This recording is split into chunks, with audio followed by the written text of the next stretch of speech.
Facebook Live. Aquí su hermana Eileen Maldonado, como siempre, desde Capilla del Rey, Orlando. Esperamos que nos acompañe durante todo el transcurso de nuestra transmisión. Sabemos que Dios va a estar hablando a nuestros corazones en este día y sabemos que usted será muy edificado y bendecido. Así que permanezca allí. Si tiene peticiones de oración, las puede compartir con nosotros. Deseamos orar, acompañarle en sus oraciones y bendecirle a través de ellas. Y deseamos también que sea edificado con la palabra que el Señor tiene para con nosotros en este día. Así que muchas bendiciones a todos. Nuestro pastor Luis Germán Mercado con nosotros.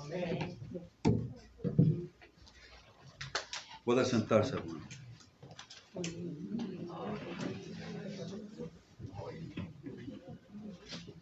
...31 de octubre... ¿Qué celebramos hoy? Halloween. Algunos celebran Halloween. Nefasta celebración esa. Nosotros no celebramos Halloween. Le voy a decir que celebramos. Hoy celebramos el día de la Reforma. ¿Qué es eso?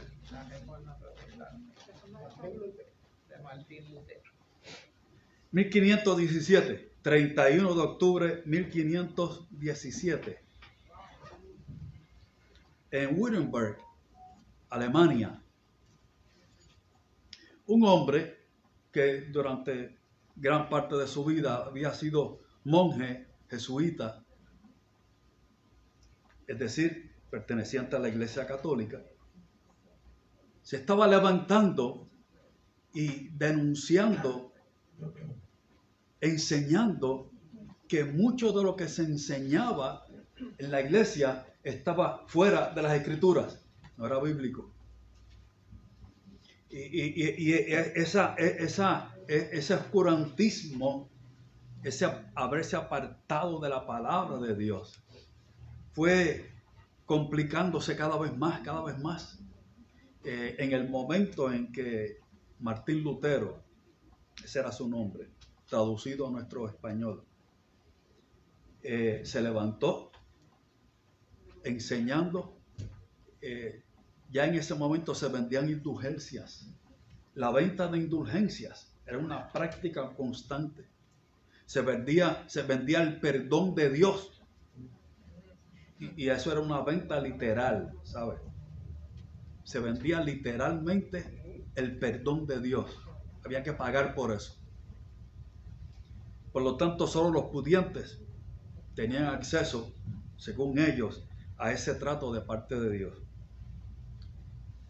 Esto siguió hasta que un día, ese 31 de octubre, Martín Lutero llegó a la catedral de Wittenberg y clavó sobre la puerta principal, dejó estampado allí una hoja de papel con 95 tesis. 95 tesis le llamó. Entre ellas, la más conocida se llamaba la sola escritura. Diciendo él, la escritura es suficiente. La palabra de Dios es suficiente. No hace falta añadiduras. También una de las tesis decía, es por la fe, el hombre es salvo por la fe, no por las obras que pueda hacer. No hay nada que el hombre pueda pagar, no hay precio alguno que el hombre pueda pagar para merecer la salvación. Indulgencias, eso no aparece en la Biblia. El perdón de Dios es a través de Cristo. Fueron 95 tesis. No solo fue Martín Lutero, participaron muchas más personas a través de otras partes del mundo. En Francia estaba Juan Calvino, John Calvin, quizás usted recuerda ese nombre. En Italia, Jerónimo Savonarola, y así por el estilo. Se levantaron tanto hombres como mujeres que en su lugar, en su país natal, allí enseñaron. Oye, ¿y qué efecto tuvo la reforma? Yo quiero decirle, no fue solamente un acto de clavar allí 95 tesis en la puerta de la catedral. Allí se desató una reforma. Hasta ese momento, la educación era algo a lo que solo una pequeña élite de la sociedad tenía acceso. No cualquiera podía estudiar. Y la reforma trajo la democratización de la enseñanza. Hasta el día de hoy, aquí en Occidente, la enseñanza es democrática. Eso empezó allí. Eso no era así.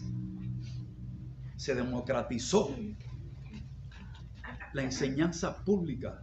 Se dignificó la figura de la mujer a través de la reforma. La mujer fue dignificada. Y podríamos seguir diciendo muchos más. Se tradujo uno de los logros más importantes en ese momento, la traducción de las escrituras al idioma vernáculo. Obviamente, el primero fue el alemán. Y mientras Lutero era perseguido, estuvo recluido en un cierto lugar y aprovechó el tiempo para traducir una buena parte del Nuevo Testamento y del Antiguo también al alemán, al idioma popular. Y eso también ocurrió en el resto de Occidente, porque antes de eso, la enseñanza era que solamente el clero tenía acceso a las escrituras. Y el pueblo necesitaba depender del clero para escuchar y para interpretar las escrituras. Eso antes no era así. Eso se había reducido a un pequeño grupo de clérigos que enseñaban y predicaban y los demás tenían que entrar por eso. Sin embargo, la palabra de Dios es para cada hombre y para cada mujer. Eso lo tenemos claro. Eso no fue claro en un momento. Y la reforma abrió la enseñanza de las escrituras y el poder tener acceso a las escrituras por cada hombre, por cada mujer, por cada persona. Eso es un logro. ¿Es eso digno de celebrar? Yo quiero decir que eso es lo que celebramos. Amén. Amén. Eso sí lo celebramos. Y lo celebramos con mucha satisfacción. Oiga, hubo un tiempo en que nada de eso era así. Y cuando llegó el tiempo, oiga bien, cuando llegó el tiempo, gente celosa de Dios se levantó aún contra su propia seguridad. Porque sus vidas quedaron entonces sobre la línea. Fueron perseguidos. Fueron perseguidos. Hebreos capítulo 11 es un capítulo que habla sobre, nosotros los llamamos los héroes de la fe. Yo quiero quitar la palabra héroe. No hay tal cosa como héroes de la fe. Hay tal cosa como gente de fe. Gente de fe, que hicieron cosas y soportaron cosas que se nos puede hasta escapar de la imaginación. Eso sí lo celebramos. Gente que creyó que eran ellos a los cuales Dios quería usar y no otros. Porque es que siempre pensamos que Dios quiere usar a alguien más. Porque ellos tienen cualidades, ellos tienen... No. Si el profeta Elías era un hombre sujeto a pasiones, sujeto a limitaciones, es el significado de la palabra pasión. Y oró y no llovió por 3 años y medio. Él entendía que era juicio de Dios. Y no llovió por 3 años y medio. Oró de nuevo y volvió a llover. Y era un hombre común y corriente. Claro, nadie es común ni corriente. Ningún ser humano es común ni corriente. Nadie. Pero quiero usar la expresión para enfatizar. Lo que tenía de especial era la fe. Es la fe lo que nos hace especiales.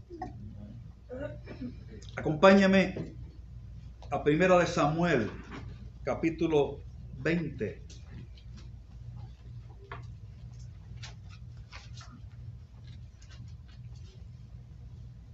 Y verso 13. 1 de Samuel 20, 13. Martín Lutero creyó, estaba convencido que tenía que hacer algo de parte de Dios y que el llamado era a él. Se dio por llamado.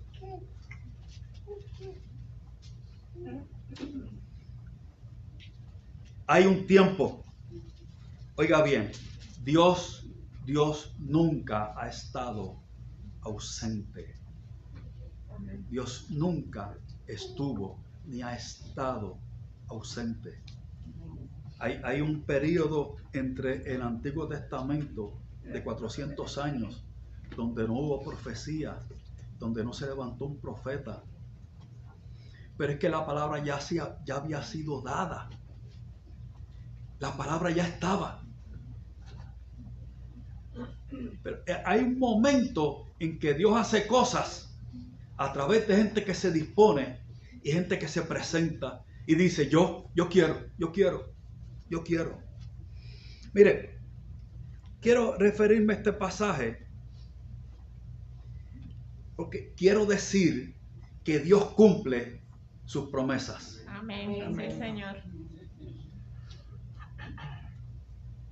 Jesús dijo, estaré con ustedes todos los días hasta el fin del siglo.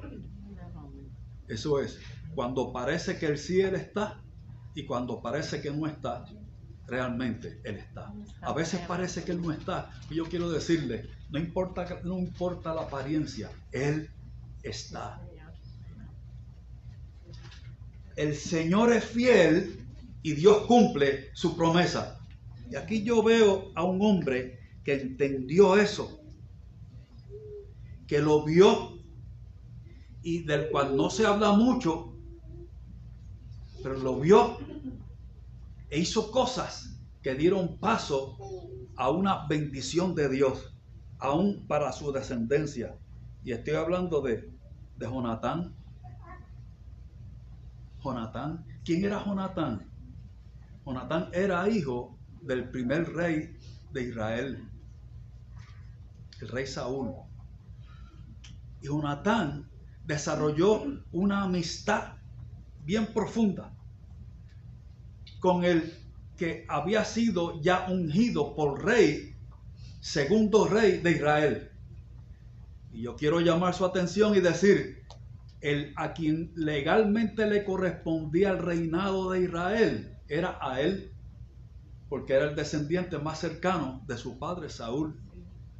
Pero él sabía que Dios había escogido a alguien que no tenía linaje real y lo había escogido para ser rey. Y ese era David. Y David estaba siendo perseguido por el rey de turno, por su padre Saúl. Y estaba siendo perseguido no para hacerle la vida difícil, sino para matarlo, porque tenía celos, porque su corazón no era recto para con Dios. Fue desechado por Dios como rey. Y el Señor levantó a David, que era un jovencito, sin ascendencia real, era de una de las familias más pobres, de la tribu más pobre de Israel. Ese era David. Acompáñame de allí al verso 13. 1 Samuel 20:13. Dice, pero si mi padre intentare hacerte mal, Jehová haga así a Jonatán y aún le añada, si no te lo hiciere saber y te enviare para que vayas en paz y esté Jehová contigo como estuvo con mi padre. Y aquí está este hombre guardando la espalda de David, que iba a ser heredero del trono cuando legalmente le correspondía a él. ¿Usted vio eso? Era él el que se supone que fuera rey, no David. Pero él sabía que Dios había escogido a David. ¿Y por qué escogió Dios a David? ¿qué fue lo que vio Dios? Dios vio lo que nadie más puede ver porque estaba en el corazón. Dios escogió a quien otros no hubieran escogido. Oiga bien, ¿por qué? ¿Por qué es así? Por misericordia. Por misericordia y por gracia. Dios escogió a David y aquí estaba ahora este hombre hablando como hablaba Dios. Tú vas a ser rey de Israel, no yo. Sin embargo, mire lo que dice ahora en el 14. Y si yo viviere, harás conmigo misericordia de Jehová para que no muera. Y no apartarás tu misericordia de mi casa para siempre. Cuando Jehová haya cortado uno por uno los enemigos de David de la tierra, no dejes que el nombre de Jonatán sea quitado de la casa de David. Lo que Jonatán estaba diciendo era, yo sé que Dios cumple sus promesas. No es si la va a cumplir, sino cuándo. Lo que está por verse no es si Dios va a cumplir su promesa. Oiga bien, Dios cumple su promesa sobre David y cumple su promesa sobre usted. No es si lo cumple, es cuándo lo va a cumplir. Lo que estaba diciendo Jonatán era, cuando Dios haga contigo lo que dijo que iba a hacer, no te olvides de mí. Y estaba haciendo preparativos, los preparativos para que David no olvidara su nombre y la casa de su descendencia. Bueno, ahí no dice, pero Jonatán murió. Jonatán murió. Pocos días después, Jonatán murió en batalla. Y parecía que nada iba a ocurrir. Sin embargo, en 2 de Samuel, capítulo 9, acompáñame allá. 2 de Samuel 9.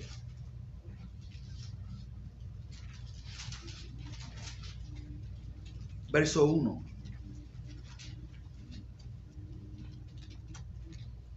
Segunda de Samuel 9, verso 1.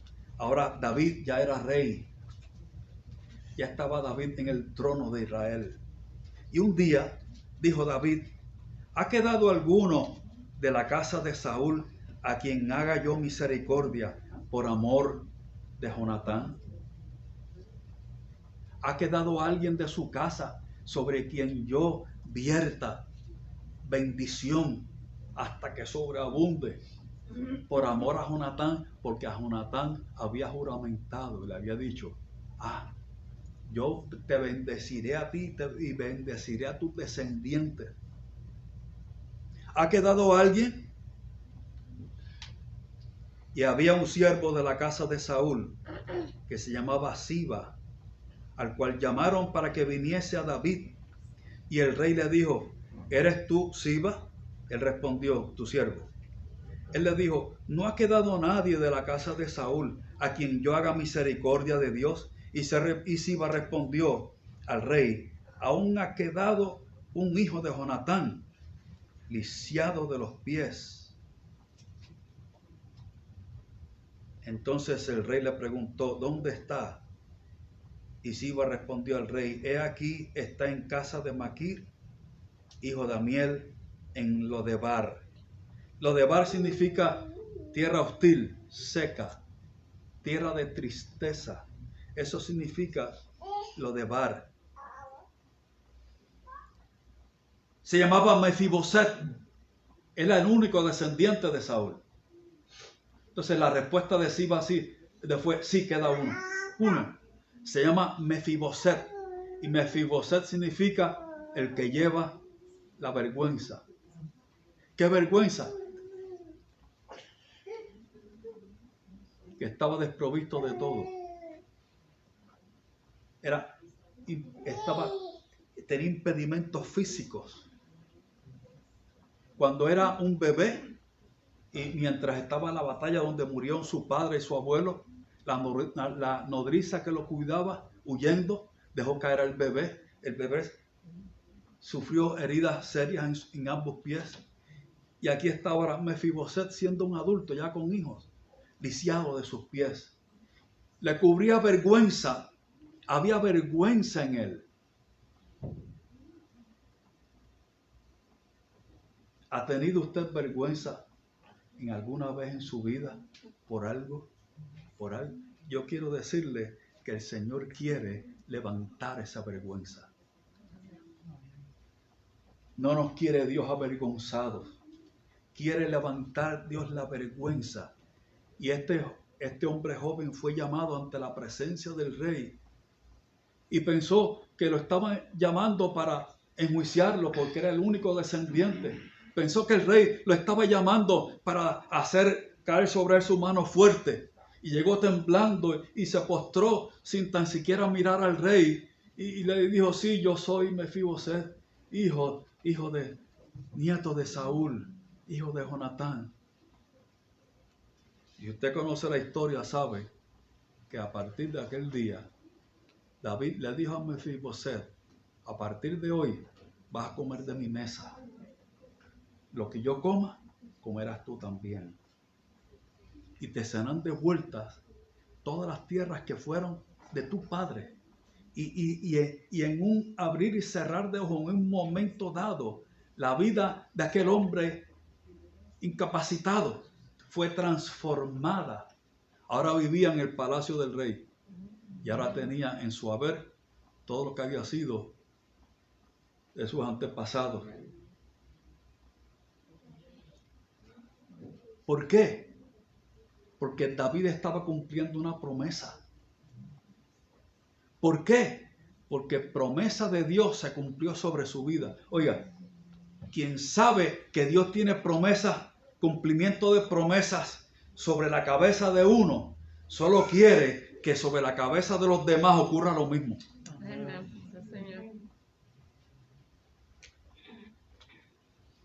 No quiere comer solo, no quiere disfrutar solo. Y David le entregó todo, le entregó lo más íntimo, de él, su palacio. Y día a día comía. Y ahora su historia era completamente distinta. Todo porque Jonatán sabía que Dios iba a cumplir su promesa. Tú vas a ser rey. Cuando llegues a ser rey, acuérdate de mí y de mi descendencia. Porque de que lo vas a hacer, lo vas a hacer. ¿Por qué? Porque Dios que prometió es fiel. Amén. Quien prometió es fiel. En Génesis capítulo 50, no tiene que buscarlo. Yo quiero hablarle de otro hombre bien conocido también. Se llamaba José. Y José estaba en la tierra de Egipto. Había sido esclavo. Pero si usted conoce la historia, sabe que llegó a ser el segundo en mando en la tierra de Egipto. Por la gracia de Dios, fue sacado de la cárcel y llegó a ser segundo en mando en la tierra de Egipto. Y aunque en los libros de historia egipcios no se menciona a José, eso de veras ocurrió.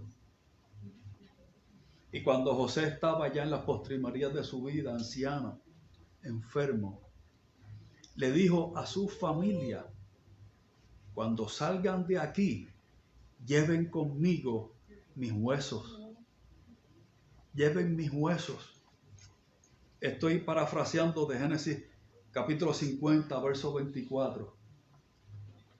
Lleven mis huesos para que sean enterrados en la tierra que Dios prometió. No en esta no es mi tierra. Dios prometió una tierra, la tierra prometida, la tierra de Canaán. No dejen mis huesos aquí.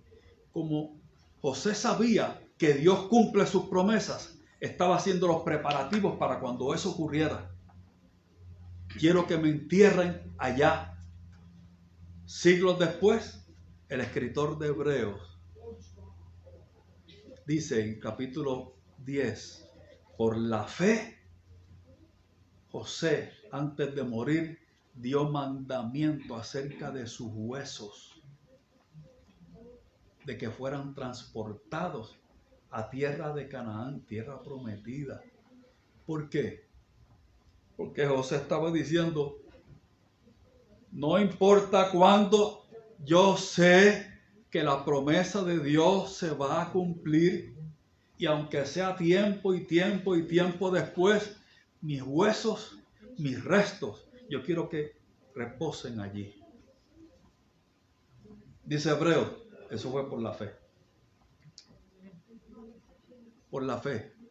En el momento en que lo dijo no se veía nada, pero José dijo, Dios que prometió es fiel. Amén. Amén. Quien prometió es fiel. Dele fuerte el aplauso al Señor. Gracias. Acompáñenme a Lucas, capítulo 24. Lucas 24.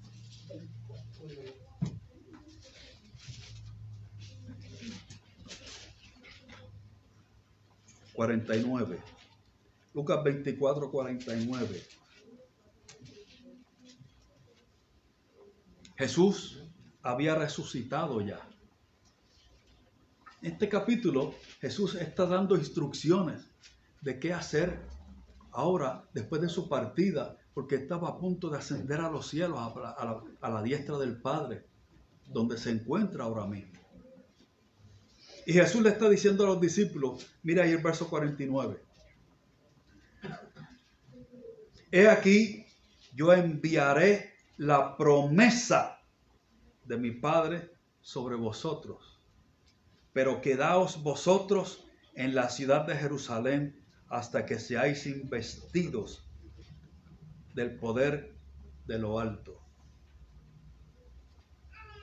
Señor Jesús les dijo, váyanse a Jerusalén, escúchame bien, ¿hasta qué?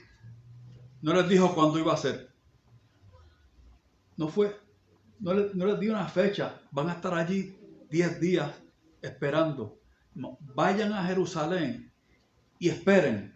Y si usted va al capítulo 2 de Hechos, registra el momento en que se cumplió la promesa. Pasaron 47 días. Pero eso lo sabemos ahora. Pero en aquel momento ellos no sabían cuánto tiempo iban a estar esperando. Pudo haber sido más, pudo haber sido menos, pudo haber sido mucho más. Pero los discípulos estaban en un aposento alto, seguramente incómodos, todos juntos allí. Hasta María, la madre de Jesús, estaba allí. ¿Y qué hacían? Orando, buscando el rostro de Dios, orando y esperando. Jesús dijo que viniéramos aquí y esperáramos que la promesa. Hay promesas que no se cumplen, pero todas ellas están en boca de hombre. Promesa que no se cumple es promesa que ha sido pronunciada por hombre, pero promesa de la boca de Dios se cumplirá. ¿Cuándo? Yo no sé. Los discípulos se fueron al aposento alto y oraron y no sucedió nada. Y oraron el segundo día y tampoco nada sucedió. Y el tercero y nada. Y el cuarto y el quinto y nada. Pero oraron y oraron y oraron y oraron. Eran 120. Oiga, eran 120. Pero 1 Corintios 15 dice que Jesús se apareció a más de 500 hermanos a la vez. Cuando Jesús resucitó, estuvo 40 días apareciéndose a los discípulos. Eran cristofanías, apariciones del Cristo resucitado. Ese día había solamente 120. ¿Dónde estaba el resto? Yo no sé.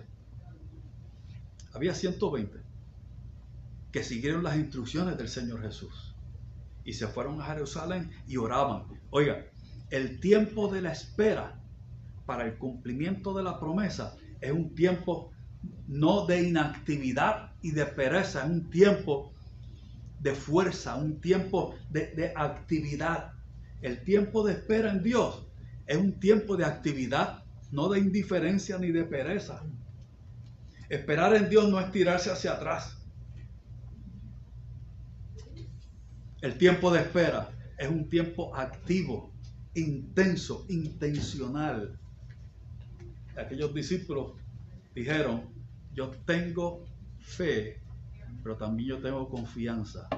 Oiga, era confianza que quien prometió no los iba a defraudar y dejar allí esperando en Jerusalén. Y de repente hubo un estruendo, como un viento recio, y el lugar tembló, pero temblaron ellos más, y descendió el Espíritu Santo sobre los discípulos por primera vez, porque quien prometió, Jesús dijo, es la promesa de mi Padre, quien prometió no ha faltado ni a una sola de sus promesas. Amén, Señor. El que invoca el nombre del Señor será salvo. Amén. Quien invoca a Dios y quien viene al Señor y le recibe como su Salvador, como su Señor, es perdonado, completamente perdonado en el momento. No más tarde, no algún día. Es completamente perdonado en el momento. Y en el momento se convierte en hijo de Dios. Amén. Eso fue lo que Juan dijo en el capítulo 1 de su evangelio. Que a los que creen en su nombre, a los que le reciben, les da poder de ser hechos hijos de Dios. Que no podía ser de ninguna otra forma. No hay poder humano, no hay poder bajo el sol que me haga capaz de convertirme en hijo de Dios. Solo a través de Cristo. Solo es el camino. Solo Él es el camino. No uno de ellos. Él solo es el camino. Y es promesa. El que le recibe es hijo de Dios desde ese preciso momento. No fue así lo que ocurrió con aquel hombre que pendía también de una cruz al lado de Jesús.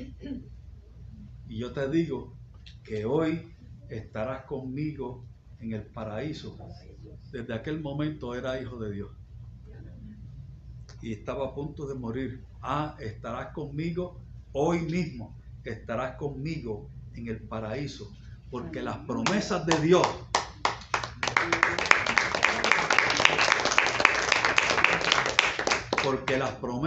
Dios son en Cristo sí y en Cristo amén. Todas sus promesas son en Cristo sí. No tal vez, no quizá, no posiblemente. Todas sus promesas son en Cristo sí y en Cristo amén.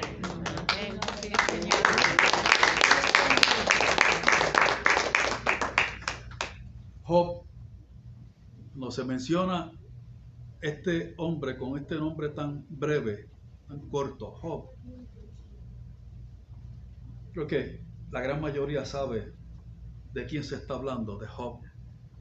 Ejemplo de paciencia y de obediencia aún en el dolor. Probado hasta la saciedad. Este hombre dijo, ya faltando poco para terminar el libro que lleva su nombre, Job 19:25, dice, yo sé que mi Redentor vive y al fin se levantará sobre el polvo y después de deshecha esta mi piel, ahora esta mi piel, en mi carne he de ver a Dios. Amén. Amén. Señor.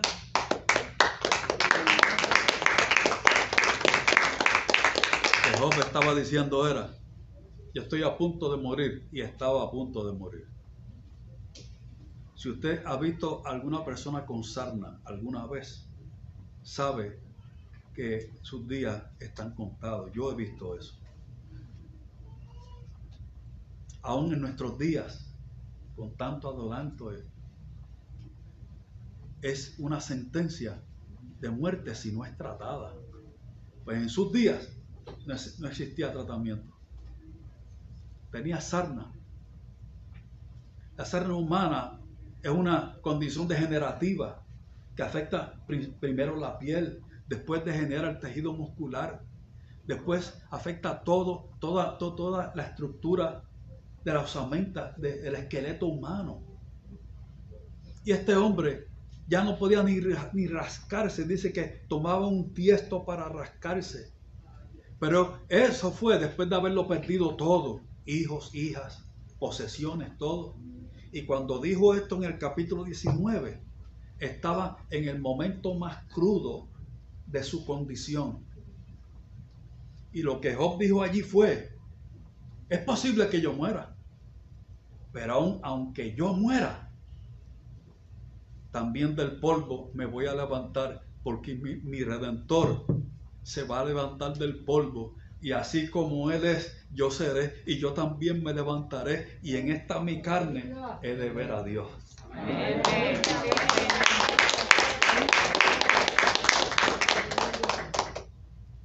Dios le hizo una promesa a un hombre, Abraham, y le dijo, te voy a bendecir, te voy a dar un hijo, y de ese hijo van a nacer multitudes de personas. Tu descendencia será grande. Y le hizo esa promesa cuando era un hombre anciano y su esposa estéril. Por lo tanto, no tenían hijos. Oiga, y si usted sabe, usted lo sabe, que nuestro cuerpo nunca se pone más joven. Siempre envejece, lo sabe. ¿Se había dado cuenta de eso? Que este cuerpo envejece todos los días.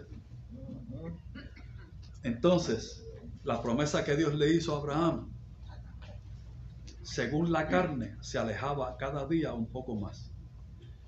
Si cada día envejecemos, y Dios le dijo que iba a tener un hijo con su esposa, entonces cada día que pasaba era un día mayor, por lo tanto cada día que pasaba era menos probable que tuvieran ese hijo. Y ya ella era estéril. Es decir, se complicaba todo cada día que pasaba. Sin embargo, dice Romanos que creyó en esperanza contra esperanza. ¿Sabe qué significa esa frase? Que tuvo esperanza cuando ya no había esperanza. Porque su cuerpo era casi como muerto. Pero Dios le había prometido. Dios le prometió. Y siendo ya anciano, y la esposa también anciana, un día ella concibió. ¿Se imagina? Siendo el cuerpo de él de casi 100 años y el de ella igual. Y de momento una anciana de casi 100 años queda embarazada. Ay, ay, ay.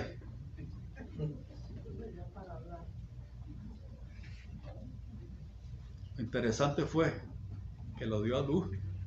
No solo que quedó embarazada, ella dio a luz a aquel hijo, el hijo de la promesa. Porque Dios es fiel. Y de cuando lo dio a luz, el niño comenzó a crecer. ¿Usted sabe eso? Lo que nadie esperaría es que al cabo, cuando el niño está llegando ya a la adolescencia, Dios le diga, Abraham, entrégame a tu hijo en sacrificio. El hijo de la promesa, entrégamelo. Y dice el pasaje que al día siguiente Abraham se levantó bien temprano. Eso me habla a mí de diligencia. Diligencia para obedecer. Sin entender. Oiga, obedecer sin entender. No hace falta entender para obedecer. ¿Sabe qué hace falta para obedecer? Ser obediente. ¿Qué le parece? Hay redundancia en eso. Para obedecer no hay que entender. Ir a Jerusalén y estar en un aposento alto orando. ¿Hasta cuándo? Vaya y quédese allí orando. Y espere. Allí hubo confianza, hubo fe y confianza, que quien dijo, no me dejará en vergüenza, porque nadie que esperó en él quedó en vergüenza.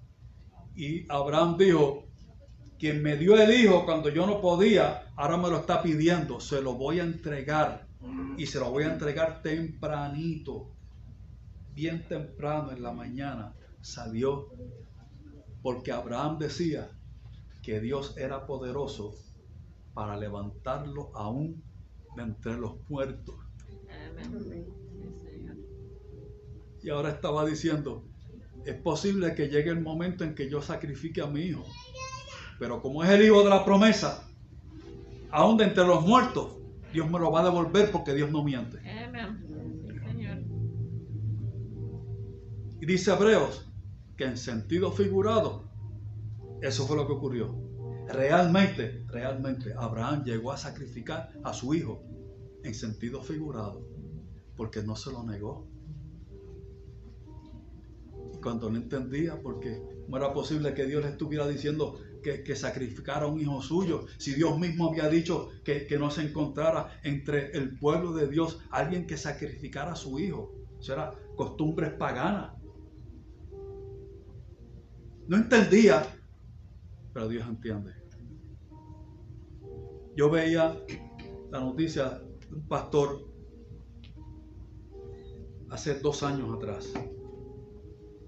Una tragedia ocurrió en un servicio como este, en una iglesia en Texas. Entró un hombre armado de un rifle de alto poder y sin mediar palabra disparó a mansalva sobre toda aquella congregación. 17 personas murieron, entre ellas su hija querida, una niña de preadolescente, fue una de las víctimas. Algunos días después, este hombre apareció frente a las cámaras, compungido, obviamente, dolido, claro que sí, y nunca olvido sus palabras. Yo no entiendo cómo es esto, pero Dios sí lo entiende. Dios lo entiende. Y yo vi allí a un hombre fortalecido, no derrotado, dolido sí, pero derrotado no. Quien mira a Dios nunca será derrotado. Nunca vivirá en derrota. Porque está mirando, esperando de Dios algo más. Hay algo más detrás de todo esto, aunque parezca que no. Ese hombre todavía está pastoreando allí en Texas. Hebreos capítulo 10. Termino con este verso. Acompáñame allá. Hebreos capítulo 10.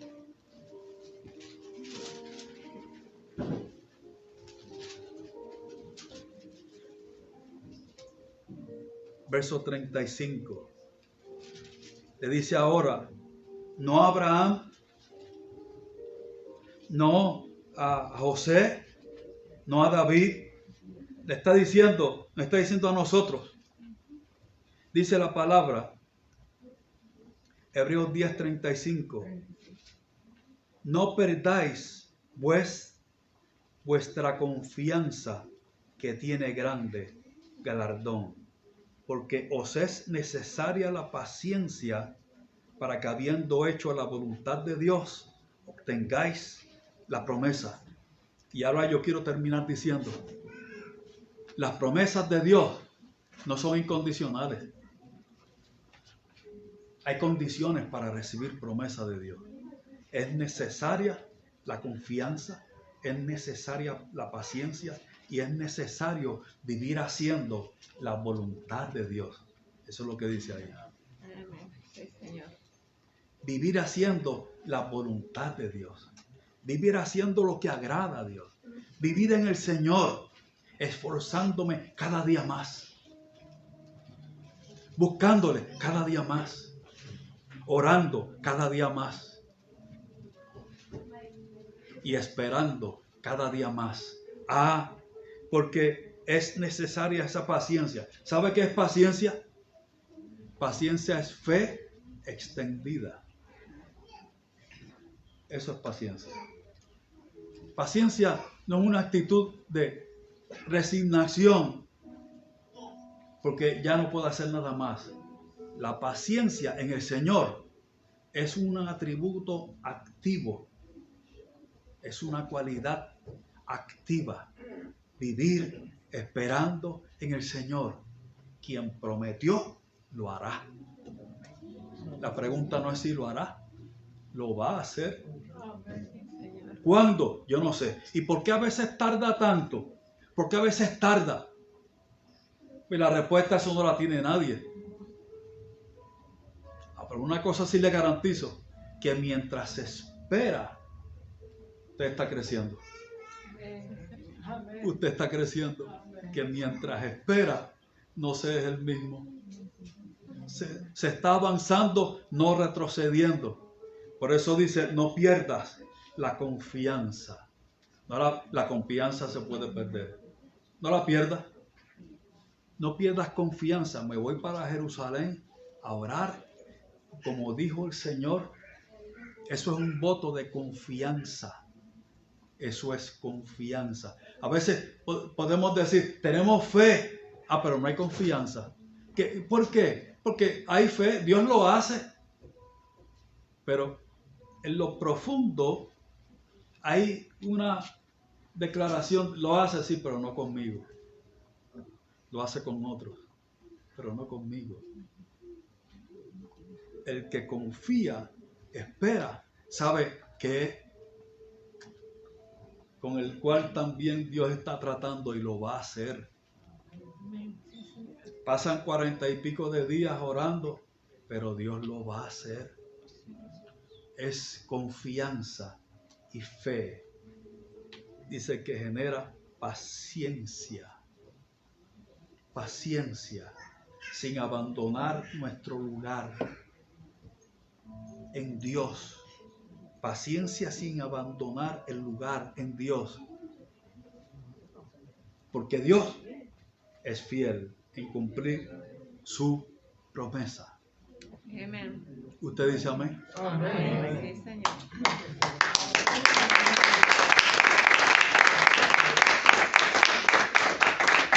Señor amado Jesús, esperamos en ti, Padre eterno, y nos presentamos delante de ti, oh Dios, diciendo y confesando que tú eres fiel y que tú no faltarás, que tú no faltas a tus promesas. Señor amado, y tú lo harás. Por encima de todo, tú lo harás. Tú contestarás esa petición, Señor, de nuestro corazón. Tú contestarás ese clamor de nuestro corazón. Tú lo contestarás porque tú eres fiel. Y tú eres bueno. Señor, mientras esperamos, Señor, te confesaremos a ti. Y declararemos, Señor, que nos estamos esperando para el cumplimiento de esa promesa.